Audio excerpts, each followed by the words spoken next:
नमस्कार आणि येवकार तुम्ही जाणा आसतले की सकाळी जी हांगा उपाट्यो ब्रिजार आसा जी मेटल प्लेट आसा ती डिसलोकेट जाले आनी सगळे न्यूज चॅनलांनी तेजो न्यूज काडलो आणि परत एकदा आमी हाजी जी अपडेट घेवपाक आमी मुखार आयला आनी तुम्ही पळोवंक शकता म्हाज्या फाटल्यान की हांगा कशें ट्राफीक जाला सद्याक तें काम हा जे मेटल प्लेट परत एकदा घालपाचें आपल्या जाग्यार तें काम चालू आसा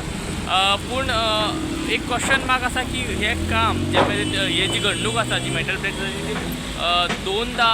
जर आपल्या जाग्या वयल्यान डिसलोकेट जाली आणि परत एकदा ती जाल्या उपरांत जे काम चालू आहा परत काम जाल्या उपरांत एक प्रश्नचिन्ह आसा की ही मेटल प्लेट्स परत कितली वेळ टिकतली काय कारण जेन्ना ही डिसलोकेट जाल्ली तेन्नाय जे काम चालू आशिल्लें तें काम केल्लें पूण ती परत एकदा डिसलोकेट केली आनी परत एकदा जें काम चालू आहा परत ती केन्ना डिसलोकेट जातली वा हें काम जें आसा तें सारके प्रमाणेन जातलें काय ना हो एक मोठो प्रश्नचिन्ह आसा पूण तुम्ही माझ्या फाटल्यान पळोवंक शकता तें काम चालू आहा त्या खातीर जो ट्राफीक जाला तो आनी हांगासर तुम्ही पळोवंक शकता की जे काम चालू आहा कशे तरेन तें